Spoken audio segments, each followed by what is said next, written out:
Welcome to Sporty News London Special. Coming up, Chris Hoy's extraterrestrial inspiration. Fabian Gillo's tattoo catapults him to stardom in Israel. Gabby Douglas, the Serena Williams of gymnastics. Felix Sanchez's secret weapon. And Johan Diniz, the mad walker. With 12 medals from 14 track and road cycling events at London 2012, it's fair to say that the sport is owned by Team GB. There is one name that stands above all the other great champions in the GB team. Step forward, Lord of the Realm. Ladies and gentlemen, Sir Chris Hoy! And after winning his 6th and final Olympic gold medal, the Scotsman's phone has been blowing up non-stop. It's when you go back to see your phone and you've got, I don't know how many texts and messages and Twitter, literally just thousands of people sending you congratulations. And I think it's just when you see friends that you haven't spoken to for a long time and that because of your sport, you have to sacrifice so much. And not that I'm complaining, but you do have to sort of miss out on socialising. And it's a realisation now that I can spend more time with my family, my friends, and really catch up and hopefully make up for all the time that I've been spent training and away from home. Surprisingly, Sir Chris was inspired to take up the sport by an extraterrestrial. Yeah, it's true. I was inspired into cycling through watching E.T. and it was just, I was about 6 years of age and I'd never seen BMX bikes before, and it's not that I thought you could just ride off into the sky. It was the scene where they're going over the jumps and they're getting chased by the police, and I just thought, wow, that looks fantastic. And shortly after that, I got a BMX bike and I took up BMX racing, and that set me on the path to where I am now. Piercings, tattoos, the champions love them. Chinese characters, Maori drawings, or even the name of their wife, mother, or children. The choices are not always very original. French swimmer and gold medalist in the 4x100 relay, Fabian Gillo, has been more creative, and it's led him to become a celebrity in Israel. It's a Hebrew phrase, and apparently it's made all the front covers and TV shows over there. It means, without them, I am nothing. The phrase goes way back, and it's been picked up a lot over there. In fact, it's a homage to his grandfather, who was an Auschwitz survivor and died earlier this year. This is not Fabian's first, as he already sports a tattoo of the Olympic rings on his right arm and is now thinking about his next one, which will commemorate his gold medal. Yes, probably just there. We're going to take it up to the shoulder. I haven't yet found the design I want, but I'm going to try and find something good.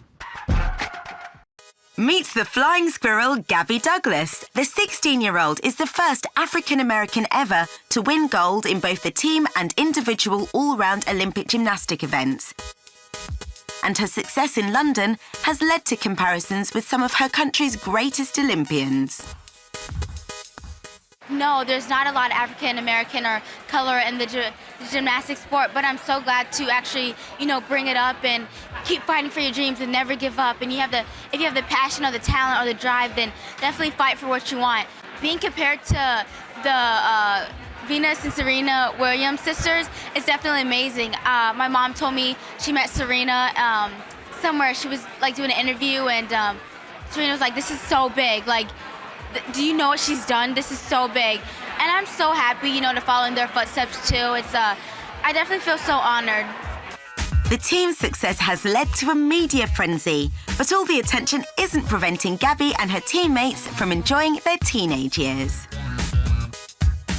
We are still girls, teenagers, and we love hanging out, going to the mall, go shopping, and we love fashion and picking up shoes or getting our makeup and our hair done. And, we still talk about boys here and there because, we're human and we're girls. So we're definitely, we're still the teenage girls inside. We're all going shopping and getting new wardrobes, and we're like, okay, what do we wear for this photo shoot? And can we have a different outfit for this photo shoot? So we're definitely going to have a new makeover.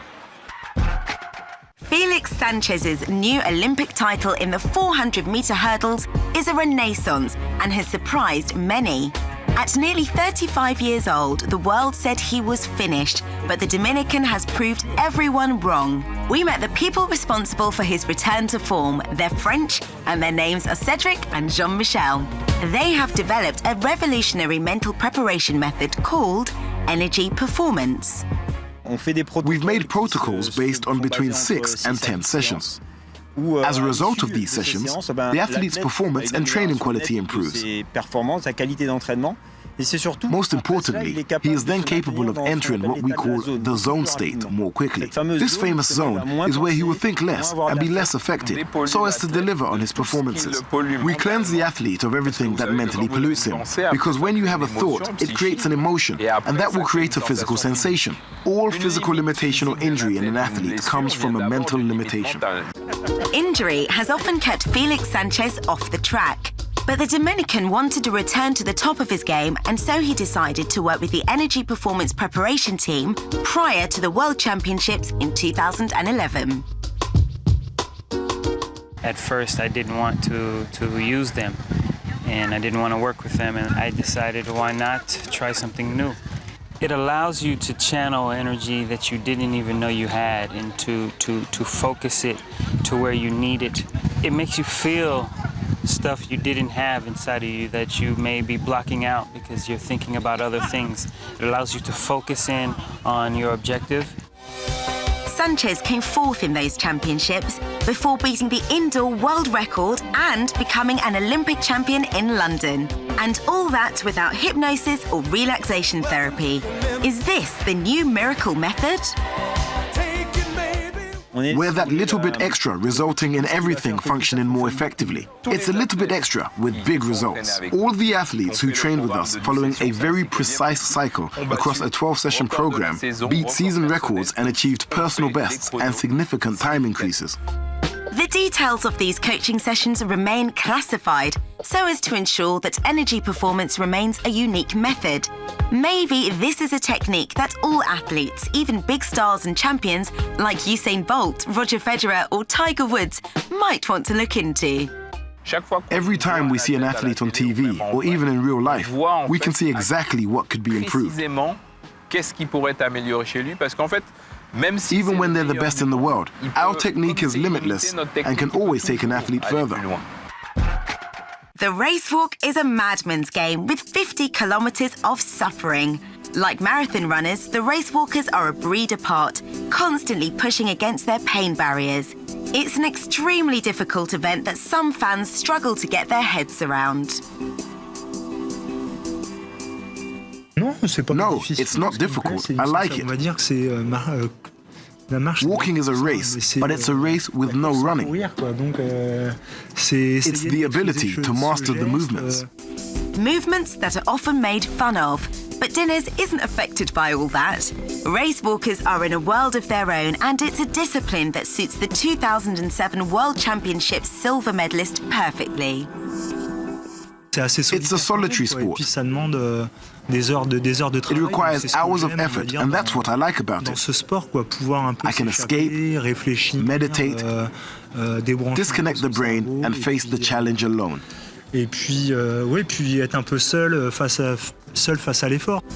Defeated in Beijing, where he abandoned the race due to stomach pains, Johan is coming to these Olympics serenely and without pressure. My aim is to produce a good Johan Diniz performance, and if I do that, there'll certainly be a medal in it for me. Sporty News London Special signing off. We'll be back soon.